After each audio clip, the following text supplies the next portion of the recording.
So mga tol, binisita po si Legend Manny Pacquiao ng 2024 NBA champion na si Jaylen Brown. Nag-stare down pa sila sa tangkad nga po ng NBA player. Nakayuko na ito habang kaharap si Manny Pacquiao. At mukhang binigyan po ni Brown ng sapato si Manny Pacquiao, habang binigyan naman ni Manny Pacquiao si Brown ng permadong gloves. Pagkatapos niyan, nag-chest pa sila. Ayon nga po kay Brown, isa daw si Manny Pacquiao ang kanyang sports idol. Iba talaga si 8th Division World Champion Manny Pacquiao. Madalas siyang binibisita ng mga sikat na personalidad. Ganyan nga po kasikat si Manny Pacquiao, kilalang kilala sa buong mundo. Sa kabilang banda naman mga tol, na-dismiss na po ang kaso ni Gervonta Tank Davis nito lang araw ng Martes nang iurong na ang kaso ng kanyang ex-girlfriend. Matatandaan na hinuli na naman po itong si Tank Davis dahil sa reklamong pananakit sa ina ng kanyang mga anak. Nangyari po yan noong Father's Day buwan ng June at naaresto po si Tank Davis noong July 11. Agad naman nakapagpiyansa si Tank Davis. Kaso yung insidente na yan po ang dahilan kung bakit hindi natuloy ang laban ni Tank Davis sa rematch dito kay Lamont Roach Jr.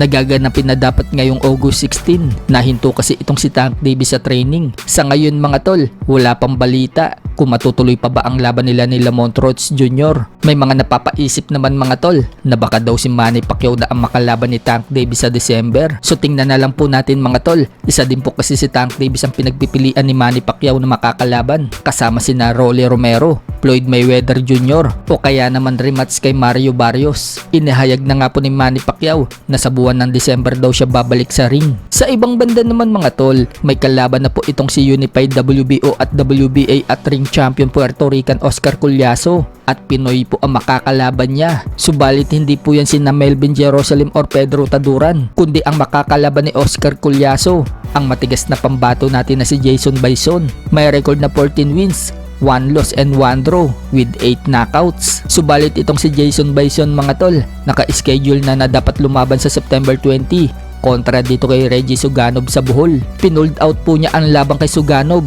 para labanan itong si Oscar Collazo. Yun nga lang mga tol, magbabayad itong si Bison ng damage kay Suganov dahil bigla siyang umatras. Ayon sa report mga tol, ang laban ng Oscar Collazo versus Jason Bison ay gaganapin sa California, USA sa kaparehong date na September 20. Pagkakaalam nga po natin mga tol, sa light flyweight lumalaban itong si Bison. So kung lalabanan niya si Oscar Collazo, bababa ng timbang itong si Bison sa minimum division. Samantala, nagretiro na po ang former world champion Japanese Yodai Shigeoka sa edad na 28.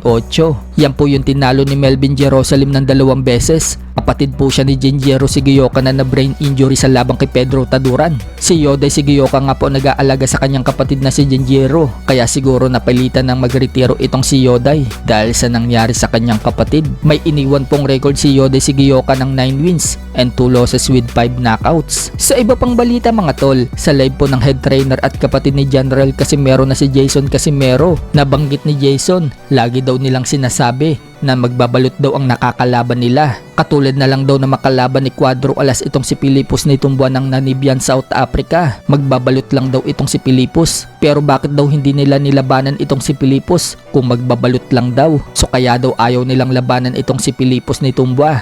Natatakot daw kasi sila. Magbabalot daw pero hindi nila nilabanan. Takot daw kasi sila sa magbabalot na yan dahil may lakas daw itong si Pilipos. So bagamat wala pong binabanggit na pangalan itong si Jason Casimero, halatang isa po sa MP Boys yung pinaparinggan ni Jason Casimero. Kung matatandaan, ibinalita po natin sa previous vlog natin, nakakapanalo lang nitong si Pilipos ni Tumbua noong linggo, kung saan knockout po ang kalaban niyang si Suma sa isang suntok lang sa round 6. At nasungkit po ni Pilipos ni Tumbua ang WBO Global Super Bantamweight belt na nakataya sa laban na yan. Mangbabalot lang daw pero hindi nila nilabanan.